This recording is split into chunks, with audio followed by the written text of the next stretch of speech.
Cute না ফ্লাওয়ারটা?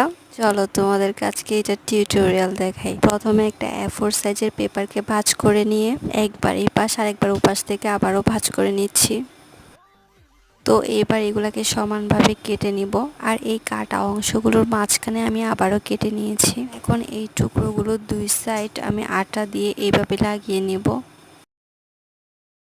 এরপর একটা ইয়েলো পেপারকে আমি সার্কেল শেপে কেটে ওটাতে ডবল সাইডের টেপ লাগিয়ে নিয়েছি। তো ওই যে আগে থেকে পার্পল কালারের কেটে রাখা পেপারগুলোকে আমি এটাতে অ্যাটাচ করে নিব। তারপর ইয়েলো কালারের পেপারকে আমি এরকম কুচি কুচি করে কেটে যে কোনো এক সাইড থেকে এরকম টুইস্ট করতে থাকবো। তারপর এরকম একটা কিউট লুক চলে আসবে। তারপর গ্রিন কালারের পেপার দিয়ে এরকম স্টিক করে ওইটাকে আমি ফ্লাওয়ারের সাথে অ্যাটাচ করে দিব। এখানে আমি ডবল সাইডের ট্যাপ ইউজ করেছি। এরপর দুইটা পাতা কেটে আমি লাগিয়ে নিয়েছি। তো আমার ফ্লাওয়ার রেডি। কেমন হয়েছে কমেন্ট করে জানাবা। Thanks for watching.